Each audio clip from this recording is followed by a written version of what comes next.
Hello বন্ধুরা, কেমন আছো তোমরা সবাই? আশা করছি সবাই ভালো আছো।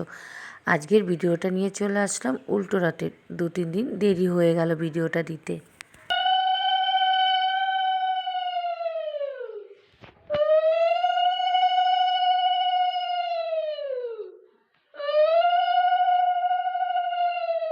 উপর ঘরেই রথটা রাখা ছিল, এবার রেডি করে আমি নিচে নামিয়ে নিয়ে এসেছি। এবার আমার তো দুটো গোপাল বসেই আছে জগন্নাথ দেবের সাথে, আর ওদিকে গোপাল আসবে, এখনও সঞ্চিদির গোপাল আসবে, ওদের বাড়ি থেকে দুটো গোপাল আসবে। আর যেহেতু সোজা রথেও ওদের গোপাল ঘুরেছিল আমার রথের সাথে, তার জন্য ওর ননদও গোপাল দিয়ে গেছে, বললো আমার গোপালটাকেও রথে চাপিয়ে নিয়ে ঘোরাবে। তো এবার ওদের বাড়ির 3টে গোপাল হয়ে গেল। তো 5জন গোপাল মিলে তারপরে রথে চেপে আমরা সবাই মিলে রথ টানবো, ওরা সবাই মিলে রথের সাথে ঘুরবে। দেখো 5জন গোপালই বসে গেছে রথে। এবার সঞ্চিদি একটু দেখে নিচ্ছে, যেহেতু মাথার মোটকটা ঠিকভাবে হচ্ছে না, তাই একটু দেখছে। গোপালটা বড় তো, তাই কিছু দূর নিয়ে যাওয়ার পরে একটু ওর অসুবিধা হচ্ছিল, তার জন্য নিচে যে গোপাল বসে আছে ওদের কাছেই আমরা ঠিকভাবে বসিয়ে দিয়েছিলাম। এদিকে সঞ্চিদি ঠিক হয়ে গেলেই তারপর আমার রথকে পুজো দিয়েই আমরা নিয়ে বেরোবো। আর তোমাদের ভিডিওটা কেমন লেগেছে ভিডিওটা পুরো দেখে ছোট্ট একটা কমেন্ট করে অবশ্যই জানাবে।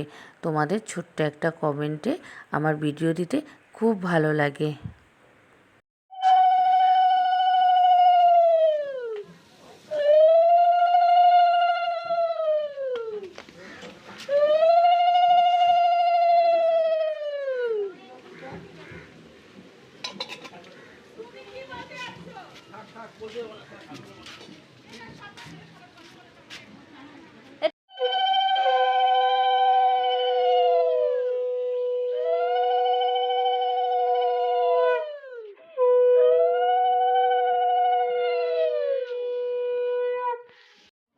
ধরো, সবাই ধরো, টানো।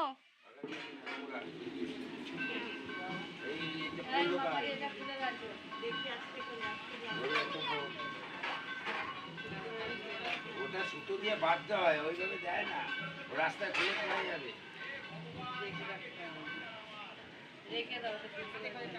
এখন আমরা রথ নিয়ে বেরোবো।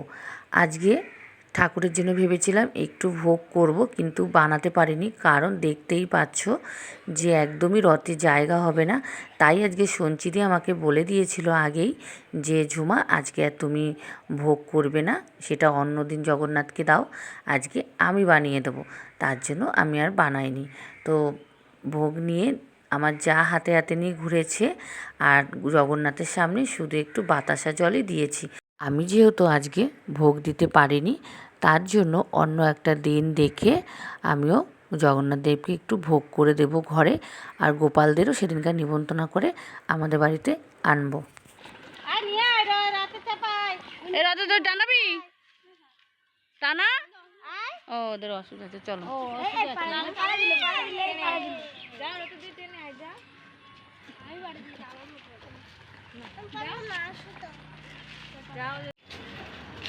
সামনের বছর থেকে মনে হয় না আর রথটা টানা হবে, কারণ 5 বছর ধরে আমার ছেলে রথটা টানছে, মানে রথের চাকাটাও সেরকম একটা আর ভালো নেই, আর ওরা বড় হয়ে গেছে। আর আমাদের সামনে পালপাড়াতে অনেক বড় রথ বের হয়, মানে আমরা সেখানে ঠিকভাবে যেতে পারি না, তার আগে রথটা বেরিয়ে যায়।